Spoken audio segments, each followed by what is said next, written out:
Right, making a shadow theatre is a fabulous use for the torch, especially this little lens end bulb, which can make a spotlight sort of effect. And the shadow theatre helps us explore materials. So we're going to look at translucent, transparent, and opaque materials and learn about them by using the little shadow theatre. Perhaps creating a play. So we've got some tracing paper, a piece of A5 card. You can make a bigger theatre, but this is fine. A5 size card, half sheet of A4. Glue stick or sticky tape. We'll just use some sticky tape, I think, today. And we've got a pair of scissors, which is going to be helpful as well. So what we're going to do is we're going to take a ruler and we're going to score a line. And I don't mean just draw, I mean press quite hard with a pencil, better point than this perhaps. Draw a solid line all the way down each side. But you mustn't guess where to draw the line. The line has to be the width of the ruler in from the edge. So you go up to the edge, get it right up to the edge, then you firmly draw the line. Right, that's 3 times I've been along there. So now you want to repeat that for all 4 sides. So here we go then, already done. So the ruler has been around all 4 sides. So we've got the lines perfectly parallel to the edges of the paper. And that means when we fold this up to make a box shape, it'll be a regular shape and won't be distorted. So now what we want to do is, because we've pressed quite hard, we've scored the lines, we should be able to fold them with great ease. So let's just get up to the lines. There we are. It doesn't take a lot of effort to do it, look. There we go. Usually once to start to fold, the fold runs perfectly in a line all the way along. So there we go. And you see I'm folding them, but then I'm opening them back out again straight away afterwards. So there we are. So look, yeah, that's what it's about. So open them back out, fold them, open them back out, fold them, open them back out, fold them. And now we're going to create a 3-dimensional shape from this flat shape. And the only way we can do that is to do some scissor cuts. So what I normally do is, Sarah, just put a scissor cut up to where the next line is and stop. So we're just in 1 scissor cut in each corner, that's all. Don't cut that one, or you'll remove the corner, and we need that. So the next one, if you do all your scissor cuts only on a long side. There we go. That's the next one, and another 2 on the other side.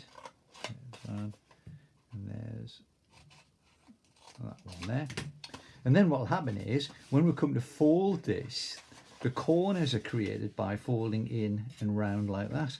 So we create the corners of our box shape. Now we don't want to do that yet. We don't want to fix the shape yet, because what we need to do is make sure that the tracing paper will fit inside the box as the screen. So it's got to be within the size, of the inner rectangle. And as long as it's just within that, that's absolutely fine. So now what we've got to do is create a window, but we mustn't cut the whole box shape out. We've got to come in from that edge. So really we need at least 1 centimetre, possibly a little bit more, to come in. Now, a fun way to do this, is just imagine you were, say, looking into a cave. So if you were to look into, you might want to practice this first. If you were to look into a cave, and the cave would have an irregular sort of shape about it like that, so you're sort of peeping in. Well, you can do that as the entranceway into the shadow theatre, and that gives it a bit of an atmosphere.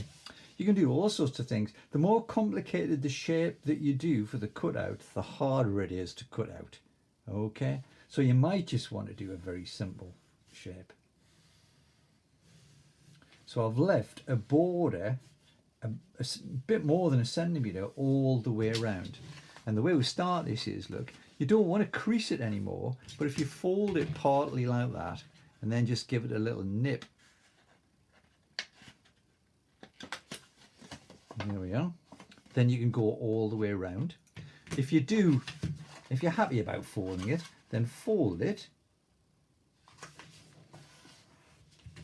And now all you need to do is cut half of this out, because the other half will symmetrically be cut out with it.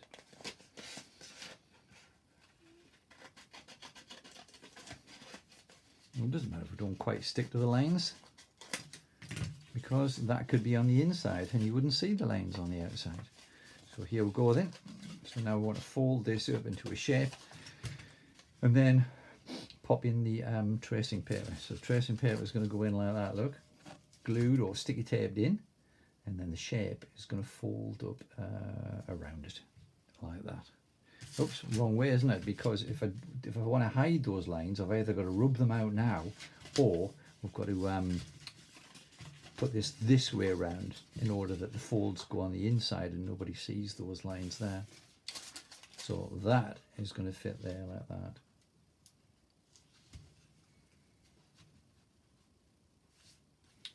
Fantastic. I think I will use a glue stick for this. There it goes. And just on the inside of the frame. And then if we're careful,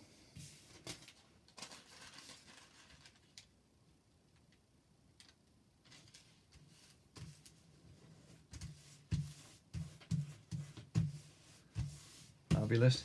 And now we'll use sticky tape for this outside part because it's just a bit quicker. And then we're going to fold up like that. We're going to fold the sides and fold round like that. And then the sticky tape on the outside never looks very good. So if you do want to use glue, that's absolutely fine for that. So I'll just put a bit of sticky tape like that.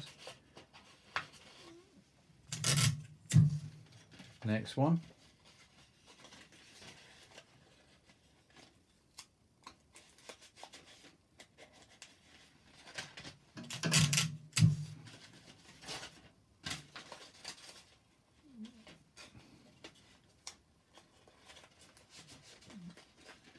Next one.